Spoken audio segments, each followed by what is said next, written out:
Está escrito em Provérbios 14:12. Há caminho que parece certo ao homem, mas no final conduz à morte.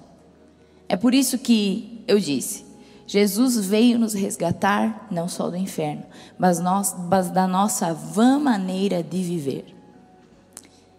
Porque, embora algumas pessoas, como diz esse versículo, acham que aquele caminho é o certo, nem sempre é o certo. Muitas pessoas que não creem em Deus, que não buscam a Jesus, têm uma ideia de, eu vivo minha vida bem, eu faço bem para as pessoas, eu ajudo as pessoas, eu não faço mal para ninguém, eu não estou roubando, não estou matando, não estou me prostituindo, não estou fazendo nenhum mal, eu estou vivendo minha vida para mim.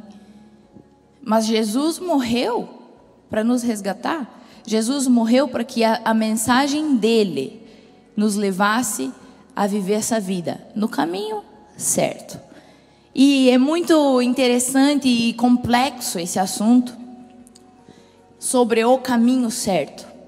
E meditando sobre isso, como que nós podemos então adquirir a salvação? Como que nós podemos ser salvos do inferno, ser salvos da nossa maneira de viver? É ouvindo a história de Jesus, é crendo que Jesus existiu também.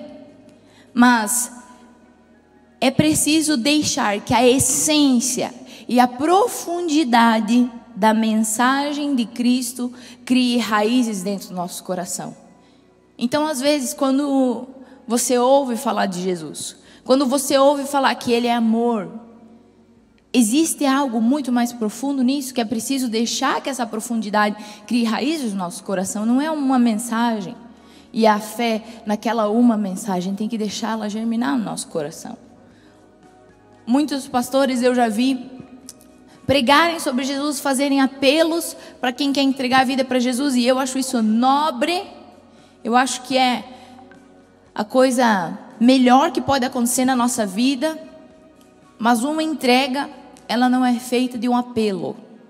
É preciso pensar muito bem nesse assunto aí. É preciso deixar que essa mensagem crie profundidades para que quando a gente tome uma decisão, essa decisão venha a ser concreta. A Bíblia fala sobre pecados. E outro dia eu estava analisando, eu cresci na igreja, né? Eu nasci na igreja. E eu me lembro antigamente, nos anos 90, nos anos 2000, como a igreja teve um processo, como teve uma mudança. Hoje eu tenho 25 anos e eu vejo que a igreja em 25 anos tem mudado bastante.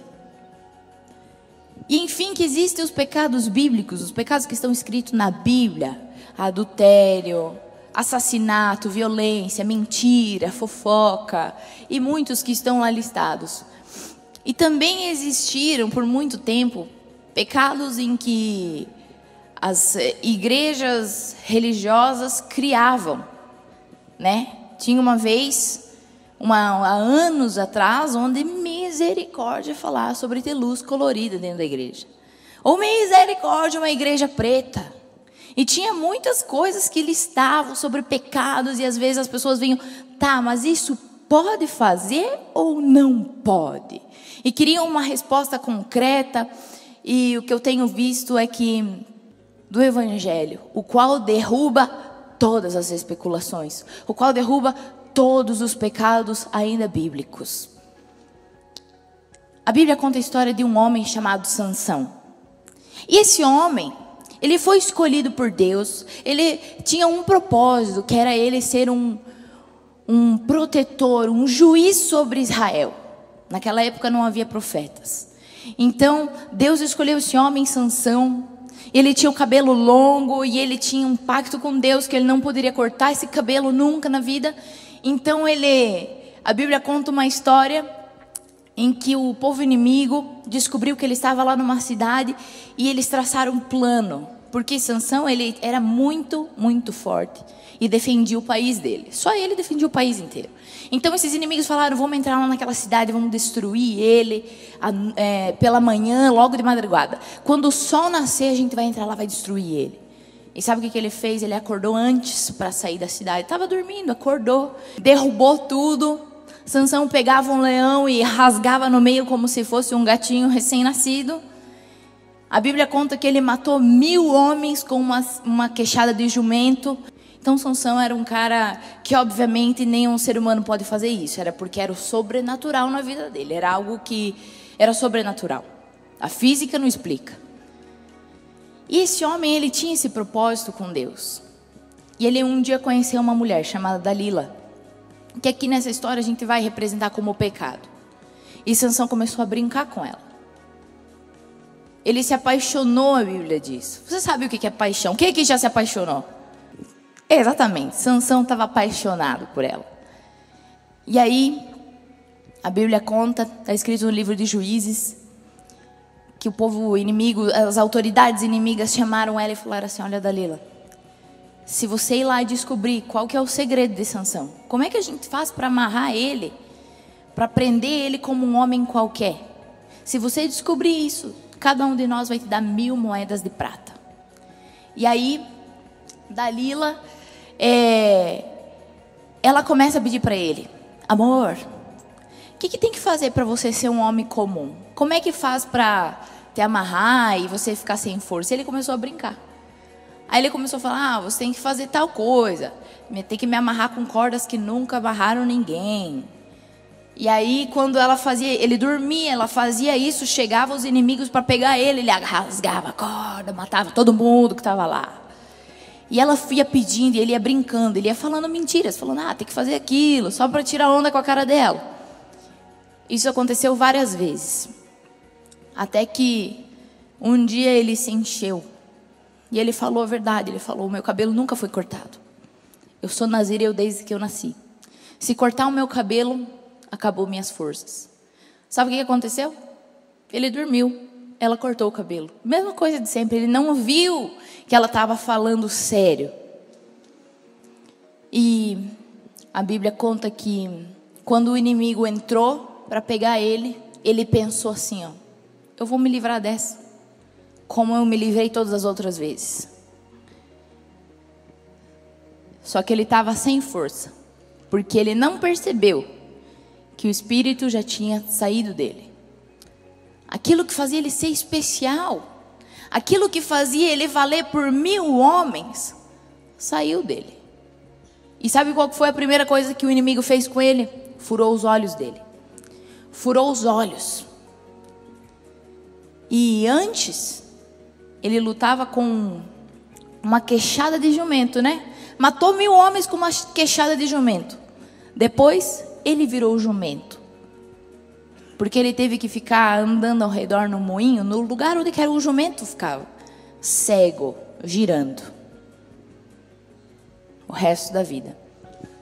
E essa história me falou muito ao coração, porque o pecado é assim. A Bíblia diz: o ladrão ele vem para roubar, matar e destruir. E o pecado é algo que nós não podemos brincar, porque vem para nos matar, roubar e destruir. O pecado, quando ele vem na nossa vida, ele vem para fazer a gente ficar mais tempo do que a gente gostaria de ficar lá. E vem mais caro do que a gente gostaria de pagar. E a essência da mensagem de Cristo, nós precisamos entender a profundidade. Jesus não vem para tratar um pecado aqui, um pecado ali. Ele não olha para nós e pensa assim: bom, você tem um problema de caráter, você é uma pessoa mentirosa e vamos tratar esse caráter falho. Ou você tem um problema com um vício, nós vamos tratar esse vício aí, você vai sair dessa de uma pessoa melhor.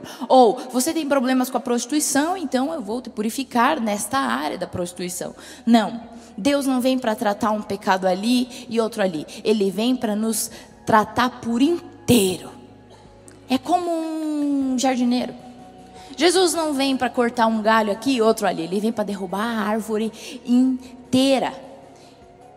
E a raiz dos pecados de muitos cristãos é que não houve entrega total. Porque se você se entrega à mensagem do Evangelho, Se você se entrega para Jesus de corpo e alma, se você olha para Ele e diz: Senhor, eu te dou tudo o que eu tenho, eu te dou tudo o que eu sou. Senhor, eu te dou a minha mente, eu te dou o meu futuro, eu te dou os meus olhos, eu te dou a minha boca, eu te dou os meus ouvidos. Se alguém faz isso, como é que vai pecar?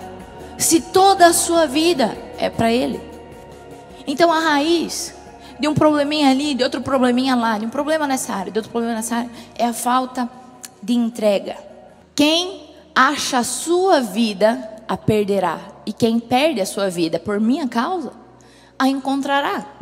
Quando a gente vai lendo o Novo Testamento, quando a gente vai lendo os Evangelhos, a gente vê assim, ó, que todos os versículos se encaixam e que existe uma mensagem, uma essência na mensagem de Cristo, a qual é: perca a sua vida, então você vai ganhar a verdadeira vida. Jesus diz assim: aquele que quer ser meu seguidor, carregue a sua cruz e me siga. Entregue a sua vida. Eu me lembro no início, eu tinha medo de entregar minha vida, porque eu pensava: mas e os meus amigos? Como é que de repente eu não vou mais poder fazer o que eu quero, escutar o que eu quero, ir para onde eu quero e ter os amigos que eu quero? Eu tinha medo. E depois de deixar aquela mensagem criar raízes dentro do meu coração, depois de ouvir, meditar, pensar sobre uma decisão que eu teria que tomar, eu entendi que os pensamentos de Deus são mais altos do que os nossos pensamentos. Os sonhos de Deus são mais altos. Os desejos de Deus são mais altos. A alegria do Senhor é mais alta. Tudo é melhor. Eu perdi todos os meus amigos, mas eu ganhei outros muito mais peso, muito mais fiéis. Eu tinha planos para o meu futuro, eu perdi, mas Deus me deu outro plano muito melhor. Um sonho que veio dele muito melhor. Eu perdi a minha rotina, mas eu ganhei outra coisa muito melhor. E é assim que Ele faz na nossa vida. Quando há uma entrega total, apesar de que dá medo no início, de repente a gente vê que tudo é muito melhor. Aqui Sansão, o que aconteceu com ele quando o inimigo conseguiu enganar ele, ele perdeu os olhos, porque furaram os olhos dele. É isso que o pecado faz, ele cega. Aí, o que acontece? A pessoa, quando ela tem uma vida oculta, ela perde a esperança, ela perde o sentido, ela perde o propósito. E aí quando ela começa a se perguntar: mas por que eu venho aqui na igreja? Por que eu sou cristã? Por que eu creio em Deus? Porque nada começa a fazer sentido para ela. Porque é isso que o pecado faz, ele cega. E a Bíblia conta outra história, que é o contrário. A história de Jó. A Bíblia fala que Deus estava lá, tranquilão. E aí chegou o diabo, rondando. E aí Deus olhou, para o diabo, sabia as intenções dele e falou assim: tá vendo meu servo Jó? Não existe ninguém na terra como ele. E aí o diabo disse assim: mas deixa eu ir lá. Deixa eu lá tocar nas coisas dele, para você ver se ele vai ser fiel. E Deus disse: vai. Sabe o que aconteceu com Jó? Ele era um homem rico. Era o mais rico que tinha. Todos os animais, todas as plantações morreram. Aqui, ó, de uma hora para outra, tudo morreu. Ele perdeu tudo financeiramente falando. E no mesmo instante em que chegou um servo para ele e falou assim: Jó, meu patrão, todo mundo morreu aqui, os animais estão todos mortos, as plantações, tudo tu perdeu. Vem outro servo, do outro lado correndo, com a notícia de que todos os filhos dele tinham morrido. Estavam comendo e o teto da casa caiu sobre ele. Então ele perdeu os filhos e perdeu tudo financeiramente. As coisas que ele tinha e que ele amava, ele perdeu de uma vez só, de uma tacada só. Você que é pai, imagine. E a Bíblia fala que Jó foi fiel, não pecou. Ele tinha motivos para reclamar, ele tinha motivos para blasfemar, ele tinha motivos para duvidar de Deus. E ele não pecou. Aí o diabo voltou lá para Deus e falou assim: mas é claro que ele não blasfemou. Você não deixa eu encostar na vida dele? Deixa eu encostar nele, para te ver. E aí Deus falou, tá bom, vai lá, só poupa a vida. O inimigo foi e ele teve uma doença. Jó então adquiriu essa doença, onde ele com pedras estava nu, se arrancava as feridas, uma doença terrível. Ele tinha todos os motivos do mundo para pecar. E no fim, a Bíblia conta que Jó não pecou com as suas palavras. Em nenhum momento. Com toda a desgraça vindo do mundo, toda a desgraça vindo sobre ele, ele não pecou. A sua esposa duvidava, a sua esposa atazanava o ouvido dele, falando, amaldiçoa o teu Deus e morre de uma vez. Ele não dava ouvido, ele não pecou. Olha o que ele falou, está escrito Jó 23, do 8 ao 15. Olha o que ele disse: mas se eu vou para o Oriente, lá ele não está. Se eu vou para o Ocidente, eu também não o encontro. Quando ele está em ação no norte, eu não enxergo. E quando vou para o sul, nem a sombra dele eu vejo. Mas ele conhece o caminho por onde eu ando. Se me puser à prova, aparecerei como o ouro. Meus pés seguiram de perto as suas pegadas. Eu me mantive no seu caminho sem me desviar. Não me afastei dos mandamentos dos seus lábios. Dei mais valor às palavras da sua boca do que ao meu pão de cada dia. Mas ele é ele. Quem poderá fazer-lhe oposição? Ele faz o que ele quer. Executa o seu decreto contra mim. E tem muitos outros planos semelhantes. Por isso eu fico apavorado diante dele. Pensar nisso me enche de medo.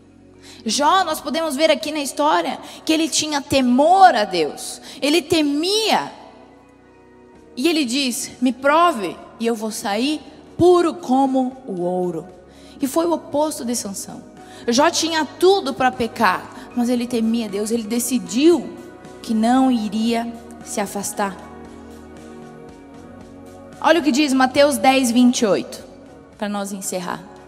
Não tenham medo dos que matam o corpo, mas não podem matar a alma.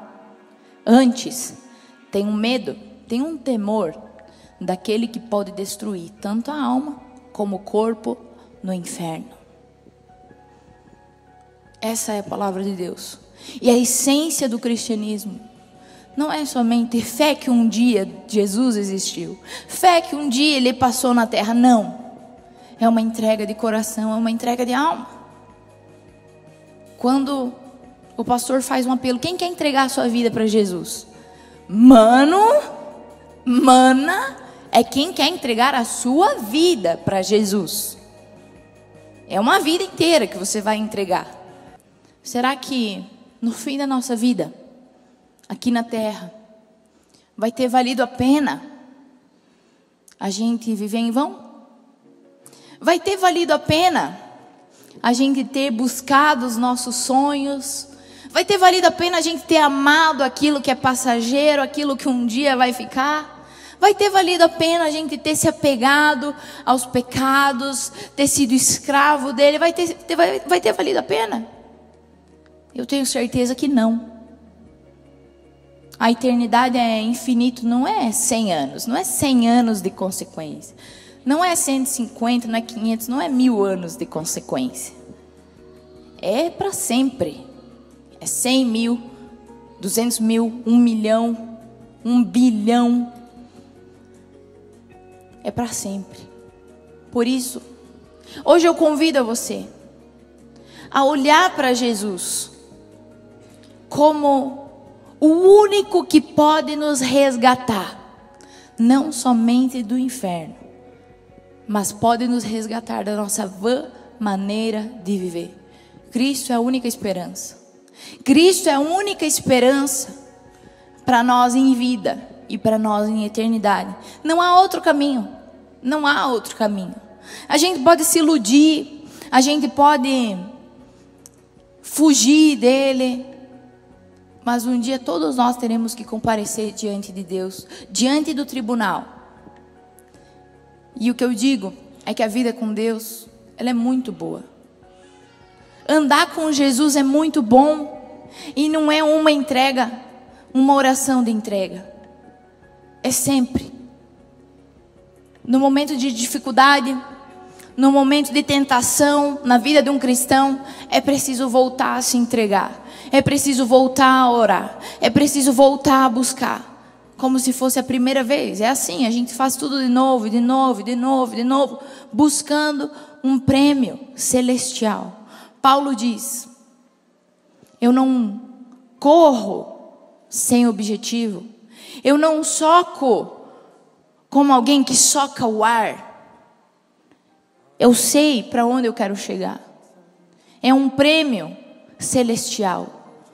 Ele diz: os atletas correm para ganhar um prêmio perecível, um prêmio que vai ficar. Mas nós corremos a corrida de fé para conseguir no fim um prêmio celestial.